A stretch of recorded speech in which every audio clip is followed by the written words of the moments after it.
Preparation of halo alkene. और जैसा मैंने बताया कि methods of preparation of halo alkanes, the method of preparation of halo alkane is simply by the halogen acids HX। तो जब आप ROH को HX के साथ में रिएक्ट करते हो तो वो क्या बन जाता है, RX, और आपको क्या दे रहा है साथ में, water. And what is this RX? Halo alkane. लेकिन इसका एक मैकेनिज्म है, और मैकेनिज्म जो है वो सिंपल है, और वो है न्यूक्लियोफिलिक एडिशन रिएक्शन। ये जिस मैकेनिज्म से होता है उसको हम बोलते हैं न्यूक्लियोफिलिक सब्स्टिट्यूशन रिएक्शन। अब कैसे सब्स्टिट्यूशन होगा, इसमें एक न्यूक्लियोफाइल है। अब इसमें न्यूक्लियोफाइल कौन सा है, कोई बता सकता है? न्यूक्लियोफाइल कौन सा है इसमें? X negative halide ion, it is acting as nucleophile. तो वो प्रोटोनेटेड अल्कोहल को इफेक्ट करता है। वो example of nucleophilic substitution reaction. और उसमें क्या हो रहा है, जो हैलाइड आयन है वो एक प्रोटोनेटेड अल्कोहल मॉलिक्यूल को जाकर के क्या कर रहा है, अटैक कर रहा है। ठीक है, और उसमें क्या होगा, जब वो प्रोटोनेटेड अल्कोहल को अटैक करेगा तो वाटर रिलीज हो जाएगा। कैसे? जैसे देखिए मैंने ये लिया ROH, O के साथ में 2 लोन पेयर, ठीक है, इसके साथ में मैंने क्या किया, ये H पॉजिटिव को रिएक्ट किया, और ऑब्वियसली क्या होगा, ये किसके ऊपर में अटैक करेगा, और अटैक करने के बाद क्या होगा, ये डिस्पैच हो जाएगा, और ये क्या बन जाएगा, ROH2 पॉजिटिव। इसी ROH2 पॉजिटिव में अब किसका अटैक होगा, न्यूक्लियोफिलिक अटैक। तो ये किसको अटैक करेगा, ऑब्वियसली यहां, और उसके बाद ये यहां। तो क्या हो गया, फाइनली ये क्या बन गया, यही बना। ये क्या देगा आपको, RX plus H2O। This type of reaction, इस तरह का रिएक्शन जो है, जैसे मैंने आपको बताया, देखिए न्यूक्लियोफिलिसिटी यहां पे देखने के लिए मिल रही है। न्यूक्लियोफिल मतलब नाभिक स्नेही। तो जो नाभिक स्नेही होता है वो क्या करता है, वो एक pair of electron carbon atom को क्या करता है, डोनेट कर देता है। किसको डोनेट कर देता है, एक pair of electron carbon atom को डोनेट कर देगा। तो हैलाइड आयन की न्यूक्लियोफिलिसिटी थोड़ा सा नीट के बेसिस पे इसको हम लोग स्टडी करेंगे कि ये जो है ये डिक्रीज होते चले जाती है, जैसे जैसे आप आयोडीन से फिर आप ब्रोमीन, और ब्रोमीन से फिर आप किधर आ जाएंगे, क्लोरीन तक। तो ये जो होता है ये धीरे धीरे कम होता जाता है।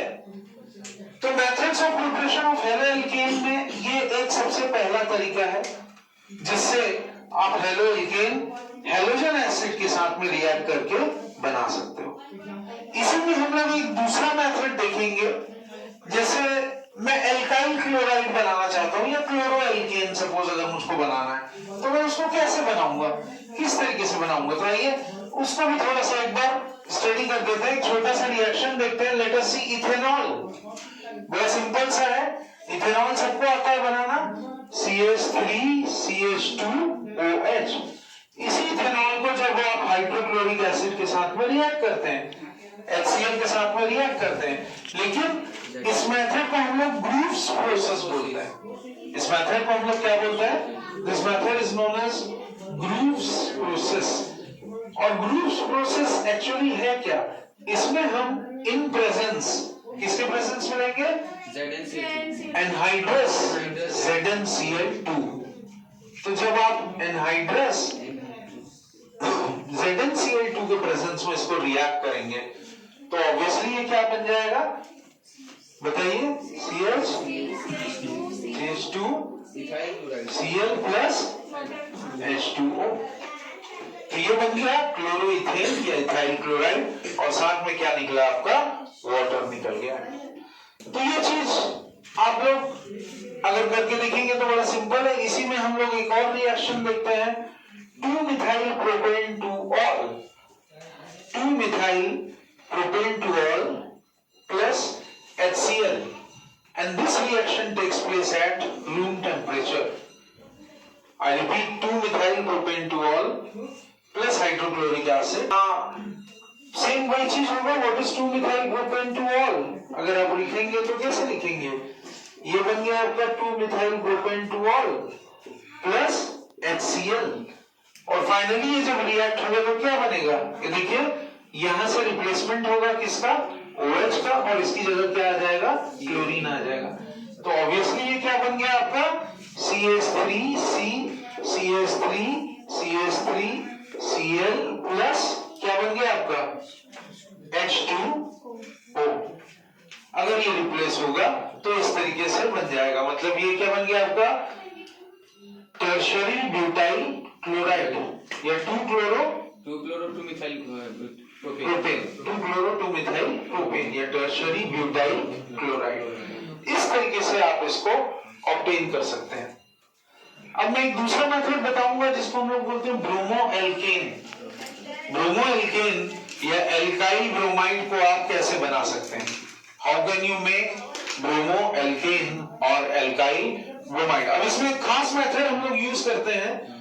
ब्रोमो एल्केन या एल्काइल ब्रोमाइड को बनाने का एक बड़ा सिंपल और बड़ा ऑथेंटिक मेथड है, उसको हम बोलते हैं रिफ्लक्सिंग।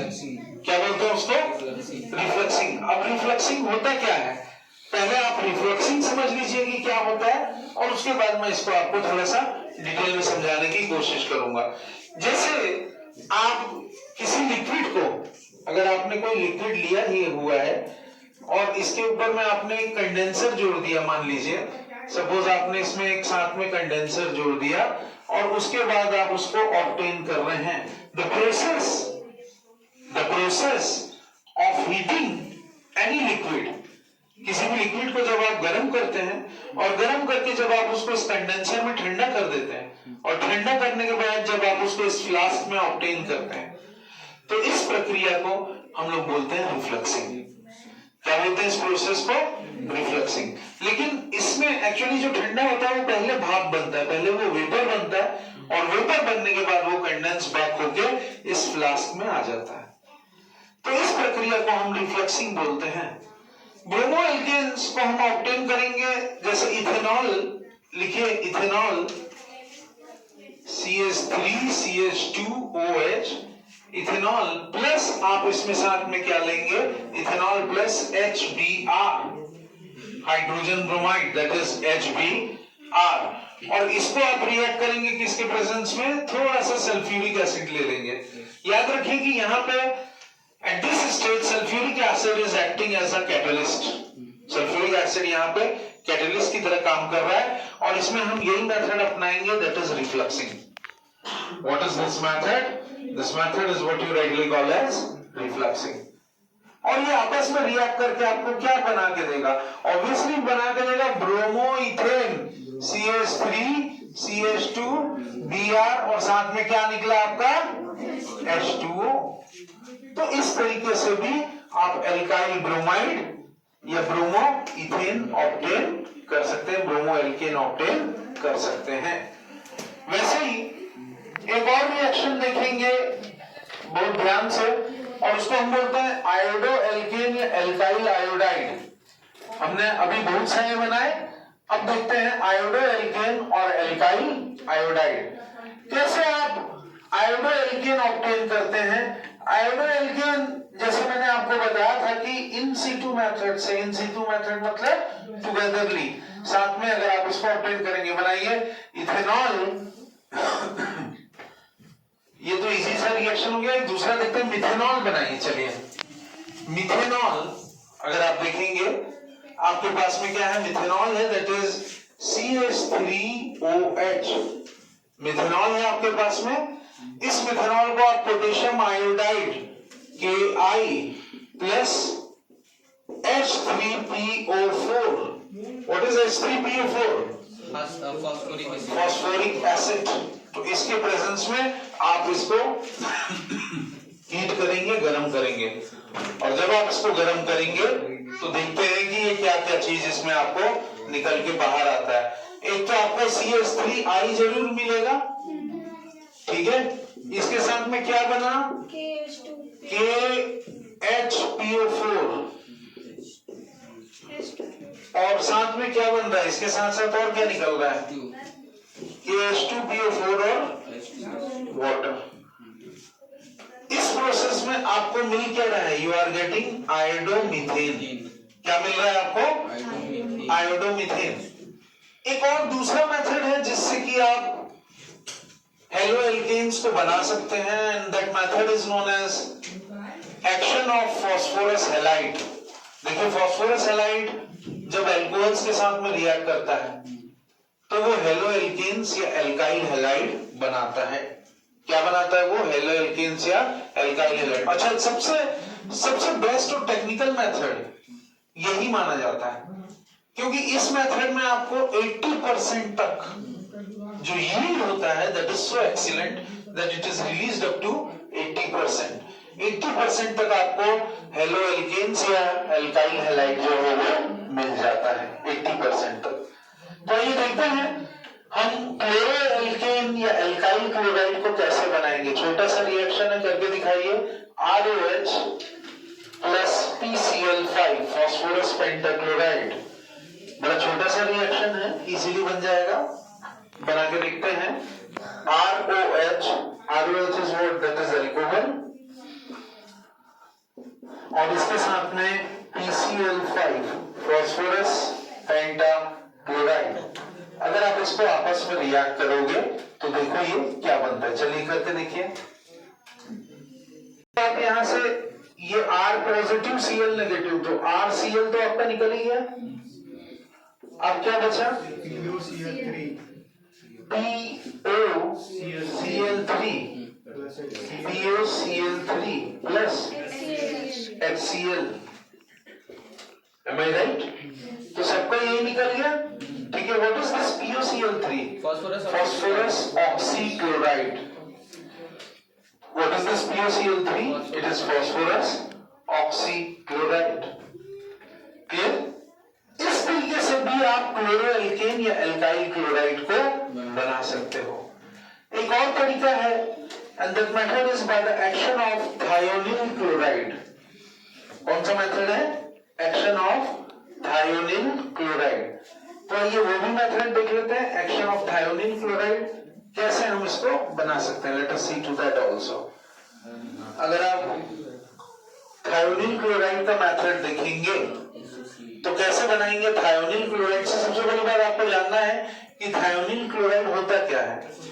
थायोनिल क्लोराइड इज SOCl2 या Cl single bond S single bond Cl S double bond O। इस थायोनिल क्लोराइड में आप रिएक्ट क्या करते हैं? ROH। तो चलिए बना के दिखाइए क्या बनता है। अगर ये डिफिकल्ट पड़ रहा है तो आप ऐसा भी लिख सकते हैं SOCl2। अब भी आप इसमें बना सकते हैं, तो देखिए क्या बनता है। बट वन मोर थिंग, एक बहुत इंपॉर्टेंट पॉइंट क्या है, ये रिएक्शन तभी होगा जब इसके प्रेजेंस में पायरिडीन डलेगा। अगर पायरिडीन नहीं होगा तो ये रिएक्शन आपका सक्सेसफुल नहीं होगा। तो this reaction has to take place in presence of pyridine. और कैसा होता है पायरिडीन का स्ट्रक्चर? उस दिन बताया था मैंने, कैसा रहेगा? N ले लो, ऐसा ले लो या ऐसा भी ले लो, तो दैट इज पायरिडीन। क्लियर? तो ये पायरिडीन के प्रेजेंस में ये रिएक्शन होगा, और अगर ये पायरिडीन के प्रेजेंस में रिएक्शन होगा तो ऑब्वियसली आपको क्या दे रहा है? सेम वही RCl SO2 plus HCl। Clear? इस रिएक्शन को आपको अपने माइंड में रखना है। और आपको मिला क्या? क्लोरो एल्केन, साथ में क्या निकला? सल्फर डाइऑक्साइड, और साथ में क्या निकला? HCl। मैंने कई बार बताया जब भी गैस रिलीज होती है तो आपको एरो देना है। क्लियर? किसी भी रिएक्शन में जब भी गैस रिलीज हो रही तो आपको क्या देना है? एरो देना है। एक और तरीका है, हम हाइड्रोकार्बन से, किससे? हाइड्रोकार्बन से हम लोग एल्केन हेलो एल्केन बना सकते हैं। And whenever this particular type of the reaction which involves the involvement of the hydrocarbon which is directly reacted and releases what you call as haloalkane, and this haloalkane इसमें जो release होता है वो काफी instant होता है। अब यहाँ पे हम एक छोटा सा रिएक्शन करके देखते हैं। एथीन बना के दिखाइए। Ethene plus HI, ethene plus HI that is hydrogen iodide. तो चलिए करके देखते हैं। Let us see to this reaction. we have ethene plus HI, CH2 double bond CH2 plus HI, hydrogen iodide. तो एथीन प्लस हाइड्रोजन आयोडाइड अगर देखें तो ये कैसे बनेगा, आइए इस चीज को स्टडी करते हैं। Whenever hydrogen iodide will react with it, तो क्या हो जाएगा ये आयोडो इथेन। और वो कैसे बनेगा, ऑब्वियसली एक हाइड्रोजन डिस्प्लेस हो जाएगा, CH3 double bond will break into CH2 and then I। तो ये क्या बन गया, आयोडो इथेन या ethyl iodide. It will form iodo ethane और इथाइल आयोडाइड। इसमें मैं आज आपको एक रूल और बताऊंगा जिसमें हम एंटी मार्कोनिकॉव्स रूल, मार्कोनिकॉव का नियम सब लोग जानते हैं, हम लोग यहाँ पे एंटी मार्कोनिकॉव्स रूल को अप्लाई करेंगे। तो अगर हम एंटी मार्कोनिकॉव्स रूल को अप्लाई करते हैं तो उस रूल को क्या बोलते हैं, पेरोक्साइड इफेक्ट, या उसको हम बोलते हैं खराश इफेक्ट। ठीक है, राइट। अब इसमें पेरोक्साइड कौन सा यूज करते हैं हम, benzoyl peroxide. Benzoyl peroxide, and what is benzoyl peroxide, C6H5COOO then again CO C6H5। Clear, क्या बोला मैंने, बेंजोइल पेरोक्साइड। ठीक है, मैं बता देता हूँ। देखिए इसको हम लोग थोड़ा सा करके देखते हैं, let us see to that, right. And what you find is, मैं प्रोटीन को रिएक्ट करूंगा, CH3CH double bond CH2, protein को मैं रिएक्ट करूंगा किसके साथ में, HBr के साथ में। लेकिन ये रिएक्शन किस में होगा, this reaction will take place in absence of peroxide. मतलब इसमें हम लोग सॉरी एब्सेंस ऑफ पेरोक्साइड लेंगे, Markovnikov's addendum, absence of peroxide, और इसको हम बोलेंगे मार्कोनिकॉव्स एडेंडम रूल। तो चलिए अगर इस तरीके का रिएक्शन करेंगे तो देखिए एक बार मैं समझा देता हूं, ये रूल क्या बोलता है, एब्सेंस ऑफ पेरोक्साइड मतलब ये क्या बोलेगा, ये जो ब्रोमीन है ये कहां जाके जुड़ेगा, ये उस हाइड्रोजन के पास में जुड़ेगा, ये उस कार्बन में जाके जुड़ेगा जिसके पास सबसे कम हाइड्रोजन। तो कहां जाके जुड़ना चाहिए इसको, ये सीधा कहां आ जाएगा, तो ये क्या बन गया आपका CH3, बोलते जाओ CH3 then again CH3 then CH and then Br। Clear, तो ये क्या बन गया, आइसोप्रोपाइल ब्रोमाइड या 2-ब्रोमो प्रोपेन। Clear, right. तो ये कहां आकर के जुड़ा, उस हाइड्रोजन के पास में आकर के, उस कार्बन के पास में आकर जुड़ा जिसके पास सबसे कम हाइड्रोजन। और ये कौन सा रूल है, मार्कोनिकॉव्स एडेंडम रूल या मार्कोनिकॉव का नियम।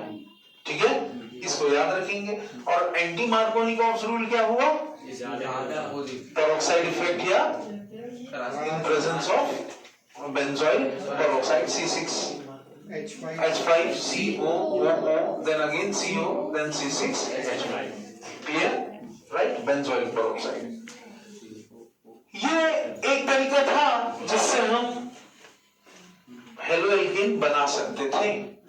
क्लियर, तो इसमें एक मोटी चीज हमने क्या देखी, कोई बता सकता है क्या देखा, मैंने आपको बताया कि addition of hydrogen halide, HBr मतलब ब्रोमीन मतलब हैलाइड है, fluorine chlorine bromine iodine astatine सब हैलाइड है। तो एडिशन ऑफ हाइड्रोजन हैलाइड किसके साथ में मैंने जोड़ा, ये एक कौन सा एल्केन है, अनसिमेट्रिकल। मार्कोनिकॉव का सबसे पहला रूल क्या बोलता है कि ये उसी के साथ जाके जुड़ेगा जो अनसिमेट्रिकल एल्केन है।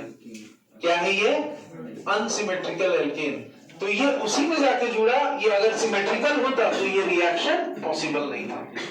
क्लियर, तो ये कब पॉसिबल है, जब आपके पास में अनसिमेट्रिकल एल्केन है। तो जब अनसिमेट्रिकल एल्कीन हो या अनसिमेट्रिकल एल्काइन हो, क्या बोला मैंने, addition of hydrogen halide to unsymmetrical alkene और अनसिमेट्रिकल एल्काइन, ये तभी हो सकता है जब आप इसमें मार्कोनिकॉव का रूल लगाओगे। तो this takes place in presence of the Markovnikov's rule. As per the Markovnikov's rule this reaction has taken place. लेकिन जैसे मैंने आपको बताया था कि अगर मैं प्रेजेंस ऑफ पेरोक्साइड ले लूं, और जैसे मैंने अभी बताया बेंजोइल पेरोक्साइड C6H5COOO C6H5। अगर मैं पेरोक्साइड ले लूं, जैसे बेंजोइल पेरोक्साइड ले लूं, और बेंजोइल पेरोक्साइड में मैं HBr का एडिशन करूं, बेंजोइल पेरोक्साइड में मैं क्या करूं, HBr का एडिशन करूं। एक और चीज याद रखने लायक बात बोल रहा हूं, ध्यान में रखिएगा। आप जब बेंजोइल पेरोक्साइड लेंगे तो एडिशन किसका करना है, बेंजोइल पेरोक्साइड लेंगे तो आपको किसका एडिशन करना है, केवल HBr का। उस समय आप HCl या उस समय आप HI नहीं ले सकते। तो addition of what, only HCl and HI will take place, will not take place। Clear? आप क्या लेंगे, केवल HBr, and that is HBr। तो उसमें हम मार्कोनिकॉफ के रूल का एंटी मार्कोनिकॉफ रूल फॉलो करेंगे। क्या फॉलो करेंगे, anti Markovnikov rule, and that anti Markovnikov rule which is in contrary to the Markovnikov rule, that is commonly known as the peroxide effect or what you rightly call as Kharash effect। Clear? तो आइए उसको भी लेकर के देखते हैं थोड़ा सा। अगर मैं प्रोटीन में, सेम मेरे पास में प्रोटीन है और मैं इसमें HBr ऐड कर दूं, लेकिन किसके प्रेजेंस में, इन presence of C6H5COO the whole twice। Am I clear? But what I am taking is anti Markovnikov rule या बेंजोइल क्लोराइड। ये क्या हुआ आपका, एंटी मार्कोनिकॉफ रूल, और what you rightly call as benzoyl peroxide. तब ये आपको क्या देगा, ये आपको क्या देगा, ये आपको देगा CH3CH2Br। मतलब अब ये क्या दे रहा है, ये दे रहा है आपको 1 ब्रोमो प्रोपेन या N प्रोपाइल ब्रोमाइड। और इसके पीछे मैंने आपको बताया था एक, ये जो रिएक्शन हो रहा है, देखिए ये जो रिएक्शन हो रहा है इसके पीछे एक मैकेनिज्म है, and what is that mechanism, free radical mechanism. इसके पीछे जो रिएक्शन हो रहा है वो है फ्री रेडिकल मैकेनिज्म। और फ्री रेडिकल मैकेनिज्म के 3 हिस्से होते हैं। कौन कौन से 3 प्रोसेस होते हैं, कोई बता सकता है? Initiation, propagation and termination. तो ये जो मेरे पास में प्रोडक्ट आया है, ये प्रोडक्ट कैसा आया है, this product has been obtained by free radical mechanism. Clear? और फ्री रेडिकल मैकेनिज्म के 3 हिस्से होते हैं। पहला होता है इनिशिएशन, दूसरा होता है प्रोपगेशन, और तीसरा होता है टर्मिनेशन। तो अब हम लोग नेक्स्ट क्लास में इन तीनों प्रोसेस के मैकेनिज्म को, या ये पूरा का पूरा फ्री रेडिकल मैकेनिज्म हम लोग समझेंगे। Thank you.